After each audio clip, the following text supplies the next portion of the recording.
Hi everyone, David Aragona and Craig Milkowski are taking a look at one of the graded stakes events on Saturday at Tampa Bay Downs. The big race is obviously the Tampa Bay Derby, but the best betting race on the card might be race 10, the Grade 3 Florida Oaks, a field of 12 signed on, going the mile and a 16th distance.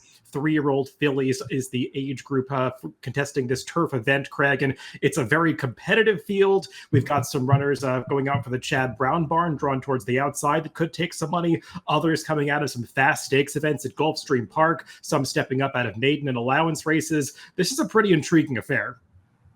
It is. It's a very good betting race, and it's also a very good race quality-wise. I would even go so far as to say maybe it has a little more quality than the featured Tampa Bay Derby. We have some really nice 3-year-old fillies in here. Yeah, haven't yet seen the morning line for this race. Honestly, not quite sure who's going to go favored in this race, though. Those Chad Brown runners do often take quite a bit of money. They are drawn in outside post positions, though, so we'll see if they can overcome those wide draws. And to get a sense of where those horses and others might be placed in the early stages of this race, let's take a look at the Timeform US pace projector for this race. And I'm not exactly sure who's going to wind up on the lead here, Craig, but I imagine it's going to be one of those 5 or 6 runners that are shown in a cluster towards the front end, because they've all shown some front-running intentions in their prior starts, but they can't all be on the lead. So I could definitely see that fast pace that's indicated developing on the racetrack. Definitely. Just the field size alone and plenty of horses who have run up near the front end or on the lead would tell me that the pace projector probably has this one right. I expect the pace to be pretty heated on the front end. And speaking of those Chad Brown trainees, one of them, the number 11 Dynamic Pricing, does get the LP flag on the pace projector, indicating that she has the highest Timeform US late pace rating in the field. So she could be closing fastest of all if that pace up front really does heat up. Well, let's go through this field mostly in post-position order, beginning with the horse drawn down towards the rail, the number 1 Poolside with Slim. And we'll take a look at her most recent race when she broke her maiden on the Tapeta surface at Gulfstream, going the mile and the 16th distance. And Craig, I would say this is one of the most intriguing horses in this entire field, because she has shown real talent in both starts on the synthetic. First time out at Turfway when she was sprinting, and then here when they stretched her out for the first time. She could not have won this race much easier. Did get away with some soft fractions up front. You see a couple of the Timeform US pace figures are color-coded in blue, but this race got a fast Timeform US speed figure. Same thing in her debut. I was looking up some runbacks from the last race. The 7th place finisher has already come back to run again, finishing 2nd in a turf race, improving her Timeform US speed figure 11 points. So that number seems legit. If she can transfer it to turf, she's dangerous here. I would agree. The numbers are legit. And the big question for her is she going to handle the turf? Sometimes these horses moving from synthetic do, sometimes they don't. She appears to have breeding that would indicate to me that she will handle it. Not a huge fan of her tough inside draw, giving her running style, but maybe she could rate off the pace a little bit as she did in her debut. Yeah, it's all overseas pedigree here. She is by the European sire Churchill. The dam is actually half-sister to a horse that won the Grade 2 Lother Stakes in England. So that's a turf race as well. So there's definitely turf breeding here. We'll see if she can make the switch over. But she is one of those who's going to have to avoid getting caught up in what could be an honest early pace.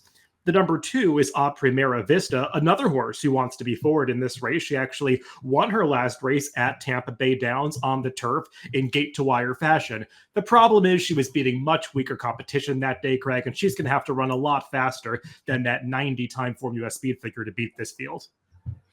Yes, much faster. The race rating for this checks in at a 107, so it would be quite the leap, and given her running style, seems like she's up against it. The number 3 is Pharaoh's Wine. She is coming out of the Sweetest Chance Stakes at Gulfstream Park, one of the few exiting that race. She was the 6th place finisher on that occasion and didn't get the best trip. She was off a little bit awkwardly through her head at the start, was further back than I think Luis Saez really wanted her to be. Then she tried to launch a wide run around the far turn, was 4 wide, got pushed even wider at the top of the stretch, and you really can't get that kind of trip at Gulfstream Park and expect to be successful. So it wasn't quite as bad as the result might indicate. And she did show some quality on the turf as a 2-year-old, Craig, to suggest that maybe she's an interesting horse in here to consider at a price.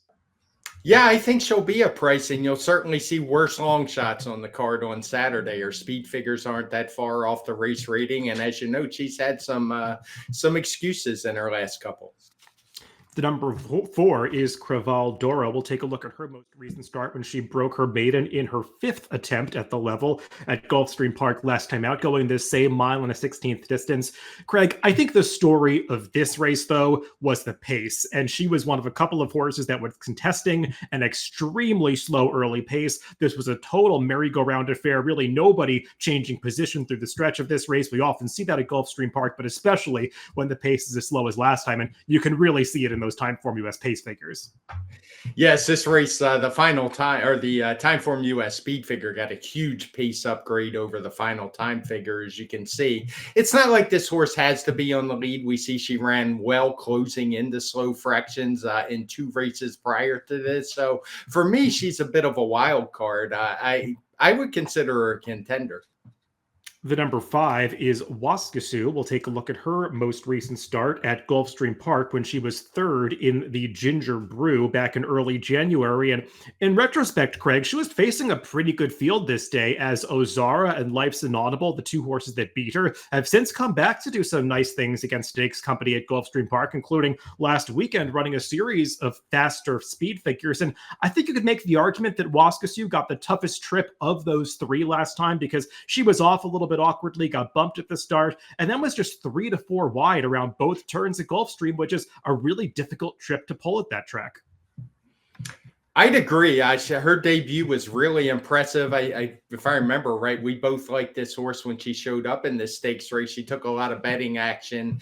Not only was she wide, she really didn't have any cover for the majority of the race, was just kind of floating around on the outside.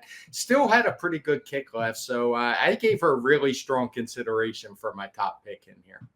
Yeah, she's versatile enough to sit just off the pace, though I don't think she has to be quite as far back as she was last time if she breaks a little better, and she drew a pretty good post position for this 12-horse field. The number 6 is Austere, and she is coming out of a decent effort in the Breeders' Cup Juvenile Fillies Turf from last year, finished 5th that day, only beaten 2 lengths at the end by Hard to Justify, though I will say, Craig, Tyler Gaffleone could not have given this filly a better ride on that occasion. Somehow from post 10, he got right over to the rail, saved ground every step of the way. So even though she ran well, you really can't make the argument that she could have done any better than that. We'll see if she's able to improve now coming off a bit of a layoff.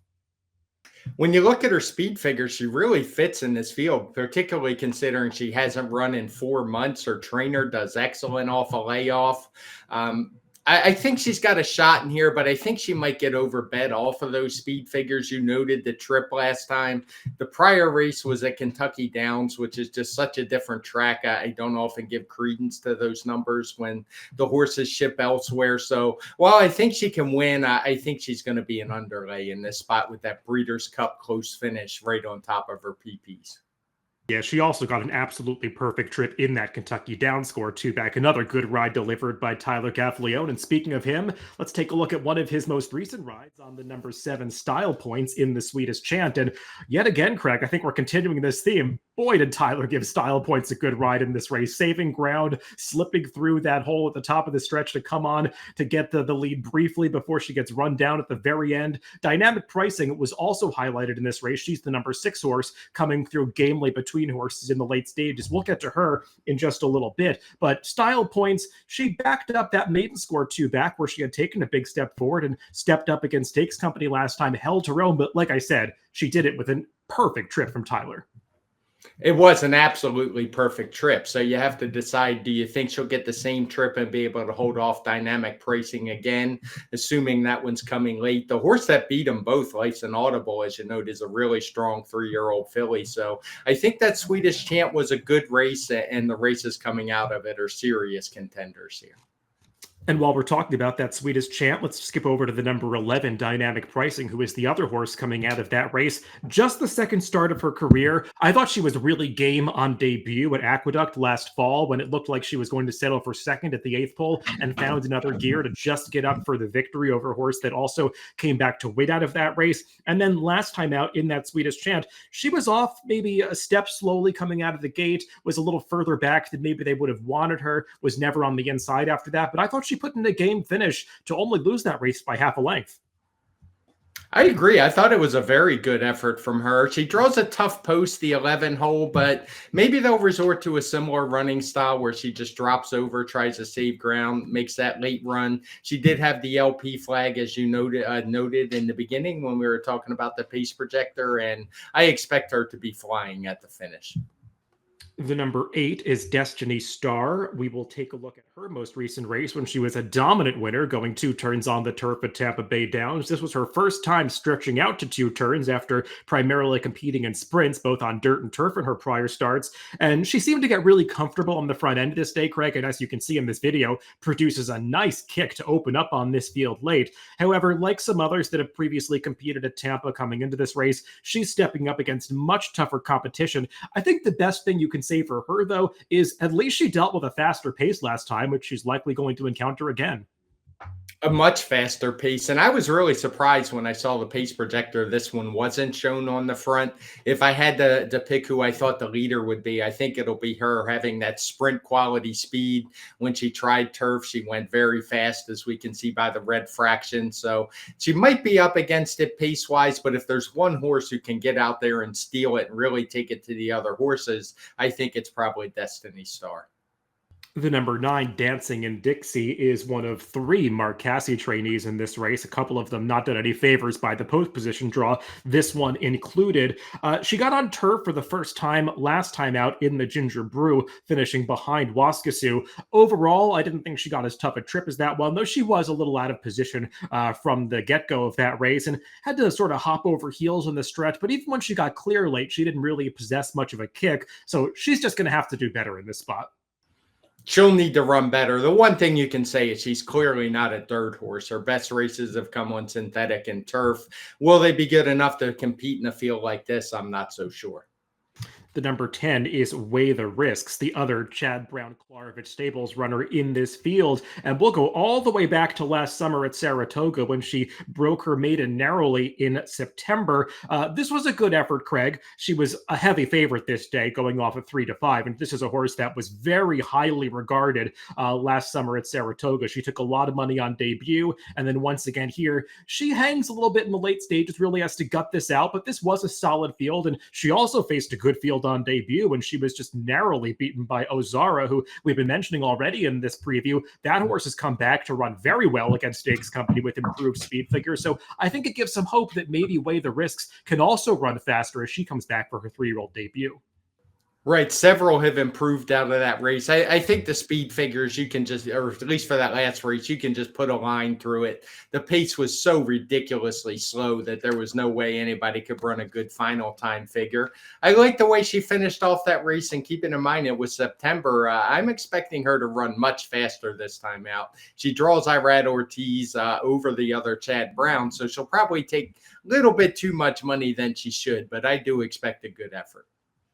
And then all the way on the outside is the number 12, Whit Watersrand, who is the third of that Mark Casse trio. Drawn on the outside, she'll be making her turf debut in this race. I think she proved last time out, Craig, that she's not a dirt horse after she had began her career on the synthetic surface up at Woodbine. So I think the next best option before Woodbine opens again is to now try her on the turf. And we'll see if she handles it. There are some turf influences on the bottom side, and she definitely showed some talent racing on the synth last year, particularly when she won that Mazarin Stakes with a nice speed figure. Yeah, that speed figure stacks up well here. It's just a matter kind of like poolside with Slim if you think she can handle turf, but also in her case, can she handle the far outside post position? Yeah, definitely was done no favors by the draw in this race. Well, let's take a look at our picks for this Florida Oaks. And we've got some similar horses in the mix, Craig, just ordering them a little bit differently. You're putting those 2 Chad Brown runners on top. And I think the best thing they've got going for them is that there does appear to be pace in this race. So maybe that's going to help them overcome those poor draws. That's actually what was my deciding factor. I almost went with the horseshoe like Waskasiu, but the more I looked, I wanted to go with that LP flag because I really do think things are going to heat up in here and she'll be flying late.